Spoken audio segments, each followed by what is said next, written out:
نخل الزلوات عركة مازناي كتلوت وربري تحزاتي وربري تقباتي وربري أبدا تنبع الواري وثرو نخل الزلوات نوسى فرسة وعناق خفة عركة مازناي تحلنا تموت شمله بيت قناي والذنب سنبلاي وبلا فانوسى مخازن أطلاي ترمع العزبانة سنبلا وبلا قايم وزب حمري عيني المسألة وبلا فانوسى بالقلور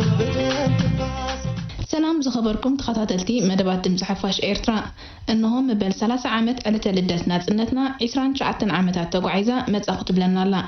إذا أبتحتي وطرون خلو دلوات زبلتيما كنت انبلا لعلم دلوات زكايد اللازلو كبرت ألت قبل بنفس وكفنا لعل بوتا رخيبا حزب إيرترا سالعاتي بسوق عزن استقالسن اتوم سلاقتو زريعهم زعات صدو فريات تعبيت عندران دانكيران نتخيل حزوهم كوقو عزن مرأي بغيعو قدم 3 عامت منفقن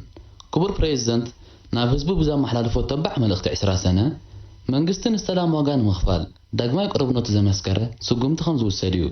كم زئنا بلا اب قدم حزب عالم بدفرت حزب زغلصه وصاي خاب زمتታት ህዝባዊ ርክባትን ዜናዊ ምክብባልን ንሁሉ ኩነታት ብቐጥታን ብዕምቆትን ክንፈልጦም ቀጻሊ ውጥን ስራሕ ምንቲ ክንነድፍን ናብ አዲስ አበባ ነበግሳለን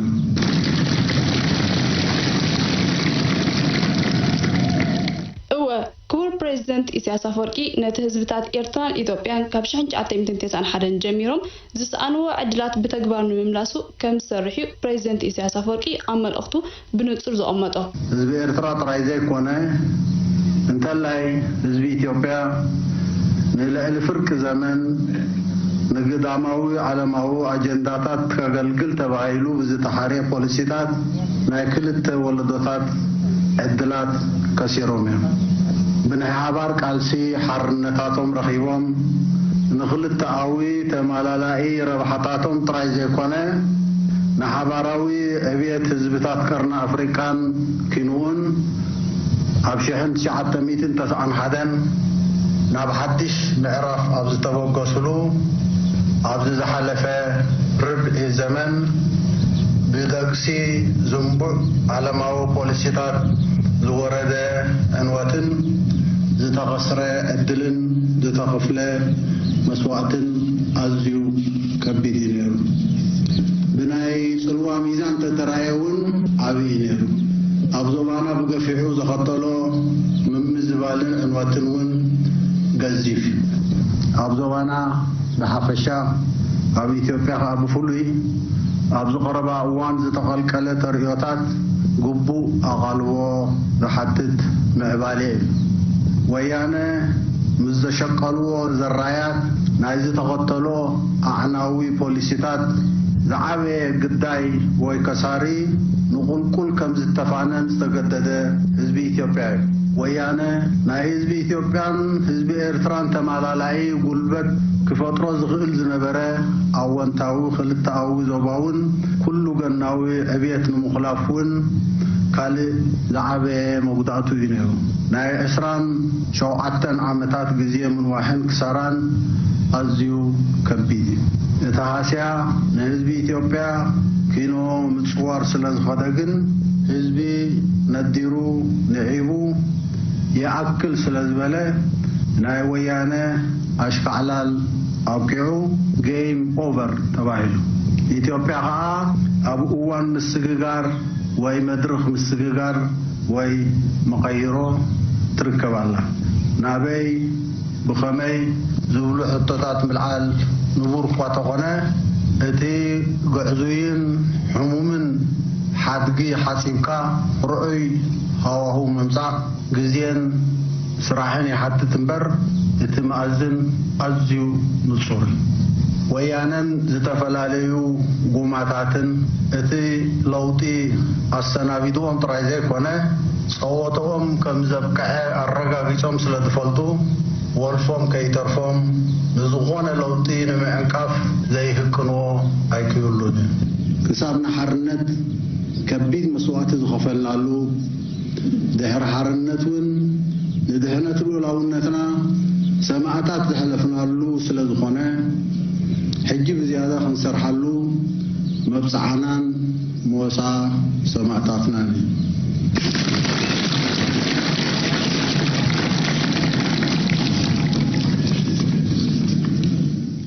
زغبركم تخاتلتي مدبات ناتنت مبل 3 عامت ناتنت إيرترانا كنتبل كلنا قدم 3 عامت منفقن أب زبانا نستفدر بوليتيكا وكنتات فولي بوتا بمهابيو حملة 2018 أب إيرترا إثيوبيا سودان جيبوتن صومالن بحفشة أب قرن أفريقيا استرعي بوليتيكاون دبلوماسياون معبالة أيكونون دونت زوبا نعالم زقرمن زتدممن ينيرو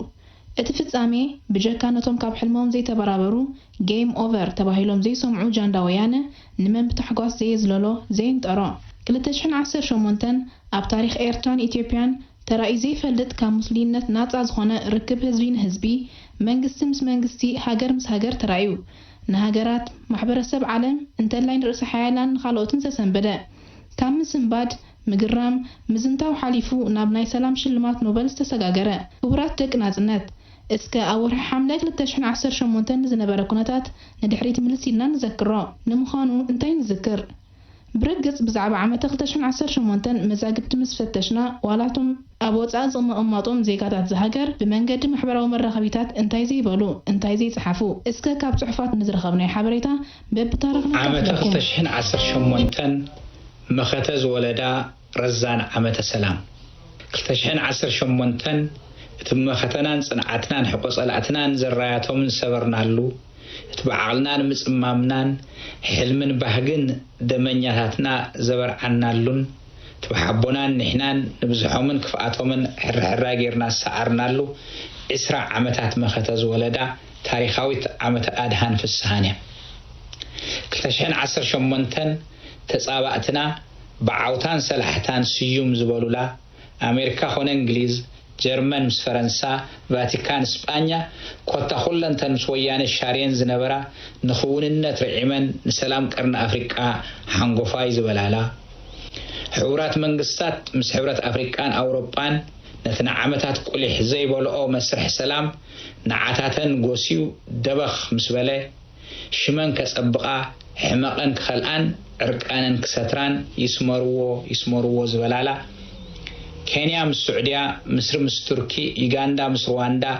اتن بحسوت ويانن قاهمي إثيوبيان تقسيمن زنبرا عينتن زنقو حالا فليتي عامة رعمتن داقم قمتنيا 2018 كاب أديس أبابا سقاب مقادشو كاب جدة سقاب بحردار كاب نيويورك نجنيف نفاس حلال رأينا نفيسو متكلنا نجيسو صنعتنا سعيرو زرقنا الله تاريخاويت عامة عوت متكلاو امنتيا 2018 12 عامتات زخده حزب إيرتران من بركاخ مسألتون مدوان لولاونتون مفشالن مرحتون مشيطانن تسلفت انغوت زتباهللو شرحتات حاده بحاده زمخنلا كم علبا ساريت تمنانيهو زبننلا زيت رسع عامت عوتن صاما صنعتنيا 2018 منغس إثيوبيا نتن 16 عامتات كيتغبر زحنغدو ناي موداتان قيادن بين كوميشن دوب بزي قدم خنات كتغبر لولاونت إيرترا رعيمو خنبرن نسناي قربتنا خصعتن درب وعلات سلام زفرملا إيرتران صومالن تاريخاو حونتنن حدحداو حاليتنن زحدثالا جيبوتن إيرتران زحالفن فاسيو صديلن كقراربا استسمام على عامة سلامن مكبارنيا 2018 حيالو يمرحتن وكيلاتن استفلالي هاجراتن ودباتن نافتان اسرع عامتات كيمصو نغفرق زبولا زنبرو إيرترا كبصحن مس إيرترا بحبار كسرحو كغوايز تعذبنالا عامته معرنتاو شركنتيا 2018 اتاب اكي حلنا ويانه ህዝቢ ኤርትራ መመላለስ ኣየር ሲኢኑ ክኳሃን መዕርፎ ነፈርቲ ስመራ ተሓሲማ ዝነበረት መገዲ ኣየር ኢትዮጵያ ወግሐ ፀብሐ ናብ ኣስመራ ክትብል ዝተረኣየትላ ዓመት ሰናይ ጉርብትና እያ 2018 እቲ ጸላእትና ክመጻሎም ዝተመነይዎ ጸሊም ደበና ኹይናት ተበቲኑ ፀሓይና ደሚቓ ዝወጻትሉ ብሩሁን ርሁውን መጻኢና ጎደበናን ዘበሰረት ተዘካሪት ዓመተ ቂሕጽል ምዕባለያ 2018 ነታ ዓቕሉ ከየጽበበ ምጽማሙ ከይጸንቀቀ በሃገራውነቱን መንነቱን ዋጋ ዕዳጋ ከይገበረ ተውለ ኣመኸተን ህንጸት ሃገርን ገጽ ዝበለ ጽኑዕ ዜጋ ሁሉ ሕጂውን ከይተዛነ ንዝኾነ እንተታት ተዳልዩ መልሕቅ ቁጠባ መዲና ሰላም ሕምብርቲ ቅሳነት ኣብነት ሃገራዊ ስኒትን ማሕበራዊ ፍትሕን ብሶላ ምዕሩይ ምዕባለ ቀርኒ ኣፍሪቃ ዝኾነት ኤርትራ ንምህናጽ እጅግኡ ሰብሲቡ ድግድጊቱ ተዓጢቑ ንኽሰርሕን ሕድሪ ሰማዕታትና ከተግብርን ሰፍ ዘይብል ሓላፍነት መኸተ ልምዓት ዝሰከመት ዓመተ ረዚን መብፅዓ እያ 2018 እቲ ኣብ ናይ 20 ዓመታት መኸተ ሕሰም ተፃዊሩ ብሓደ ኢዱ ብረት ዓፊሩ በትኻለ ኣፍራዛን ማሳን ፀይሩ መንኩቡ ክሳብ ጽዖት ዘውፅእ ኢዱ ክሳብ ዝምንጉድ እግሩ ክሳብ ዝነቅዕ ጉልበቱ ከይሓብአ ብዘይተጉላባ ልቢ ዶብ ሃገር ሓልዩ መደባት ልምዓት ዓዊቱ ልኡላውነት ኤርትራ ዝዓቀበ ሓይልታት ምክልኻልናን ጸኒዑ ዘጽንዐ ተቢዑ ዘትብዐ መሪሕነትናን ጻማ ጻዕሮምን ተወፋይነቶምን ዝረኣይላ ዓመተ ጻማ ምጽማምያ 2018 ቀዳማይ ሚኒስተር ኢትዮጵያ ዶክተር አብይ አሕመድ ዓሊ ኣብ ጎደናታት ኣስመራ ፕሬዝደንት ሶማል መሐመድ ዓብዱላሂ ፈርማጆ ኣብ ጽርግያታት ኣስመራ ደቀ መሓረን ጊንዳዕን ጎላጉል ጽልማን ሰምሃርን ዲጋታት ገርገራን ጋሕቴላይን ፕሬዝደንት ኢሳያስ ድማ ኣብ ኢትዮጵያ ኣፍንፍኔ ሸሸመኔ ሐዋሳ ኣርባ ምንጭ ጎንደርን ባህርዳርን ኣብ ሶማል ከኣብ ሞቃዲሾ ደላይ ሰላም ህዝብታት ቀርኒ ኣፍሪቃ ቅድሚ ሕጂ ተራእዩ ብዘይፈልጥ ማዕበላዊ ብዝሕን ዋሕዝን ዓጀብ ዘበለን ሃነን ዘብልን ኣቀባብላ ዘርኣዩላ ተደንቕ ዓመተ ጽምብልን ሓጎስን እያ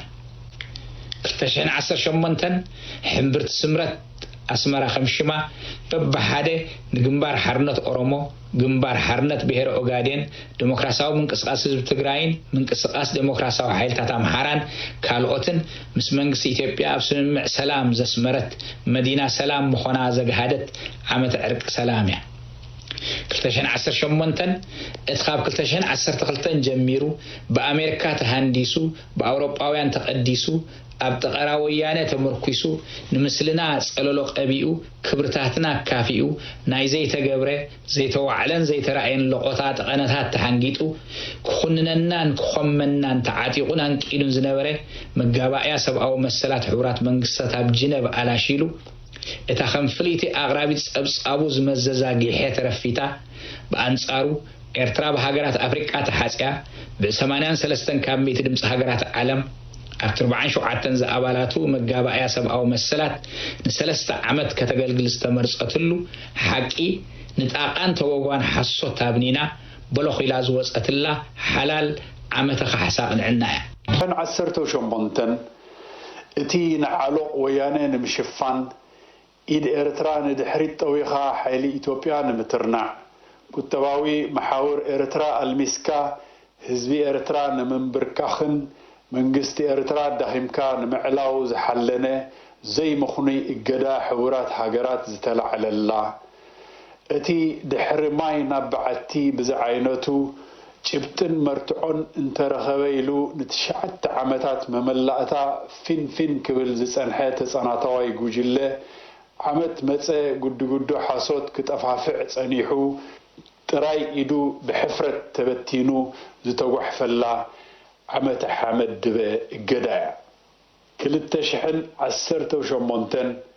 እታ ልዑላዊት ኤርትራ ክትጎብጥ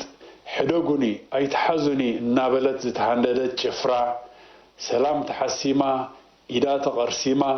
ስልጣን አዲስ አበባ ተሐሪማ ንህዝብ ትግራይ ለኪማ ኣብ መቐለ ተወሺባ ብጻዕረ ሞት ተሰሓገላ ዘላ ዓመተ ዕርበት ወያነ እያ 2018 ኩሎም እቶም ንኽፉኡና ዝተመነዩን ዝሰርሑን ንንጹህ ህዝብና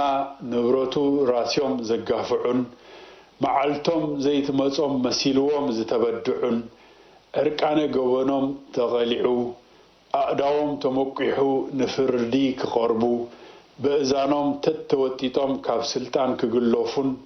እግረ ያውፅኒ ኢሎም ከም ሻጉራይ ከልቢ ጭርኦም ደጉሎም ኣብታ በዓቲ ጎሓላሉ ኮይና ዘላ ኢትዮጵያዊት ተወራቦራ መቐለ ኣትዮም ክሕብኡን ዝረኣናላ ዓመተ ፍዳ ኣበሰኛታት እያ 2018 ዓሻስያ እምኒ ገበጣ ሓሳብ ዝውዳእ ይፃወት ከም ዝበሃል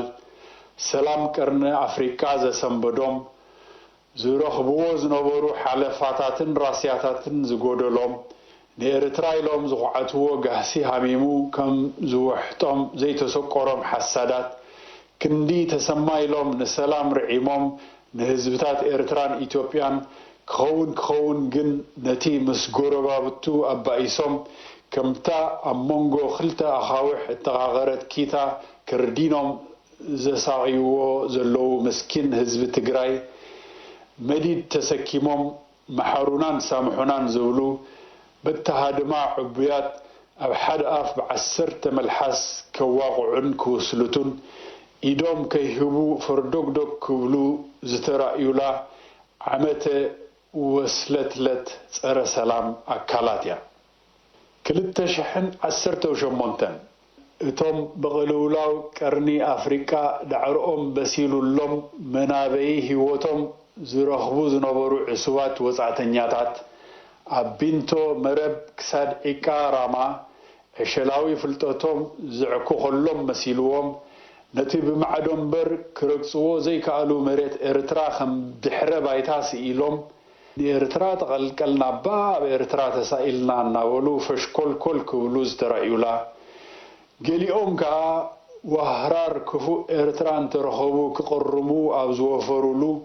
ብንቋቑሖን ፀባን ዝተቐጠነ ገረወኛ ብሑቕ ተገጪቦም ካባ ሕፍረት ዝተጎምጎሙላ ዘይትርሳዕ ዓመተ ውርደት ዕሱባት እያ ነይራ 2018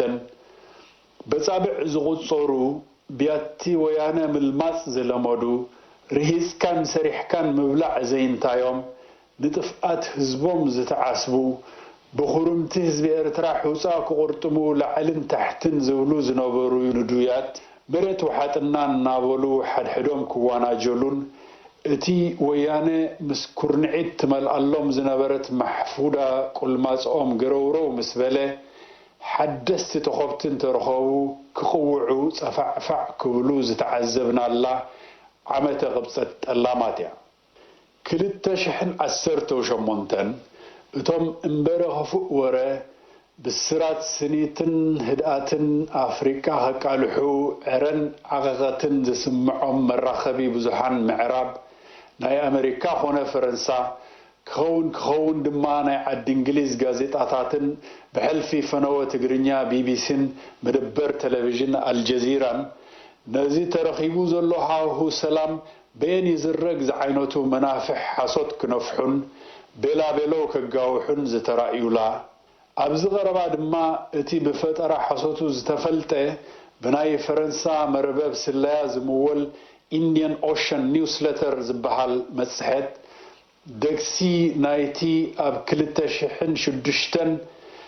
ኣብ ሶማሊያ 2000 ሰራዊት ኤርትራ ኣለዉ ዝብል ፈጣጥ ጠቐነ ብክልተን ፈርኣን ኣራቢሑ 5,000 ዓቃብ ሰላም ሰራዊት ኤርትራ ኣብ ሶማሊያ ሃኣቱ እዩ ዝብል ህውቱት ሓሶት ክቃላዕ ዘመስከረት ዓመተ ፍሽለተ ሓሶት እያ ኣብ መወዳእታ እምበኣር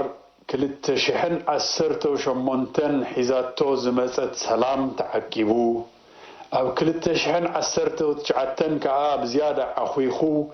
ህዝብታት ቀርኒ ኣፍሪካ ሲኢኖሞ ዝነበሩ ሰላም ዘስተማቕሩሉ ርዮሞ ዘይፈልጡ ናይ ምትሕግጋዝን ምምልላእን ዕድላት ፈጢሮም ብሰናይ ጉርብትናን ሕውነትን ኣብ ሸኻ ዕብየትን ልምዓትን እፎይ ዝብልሉ ሓድሽ መዋእል ምዕባለን ይኹነልና ንብል What's the word?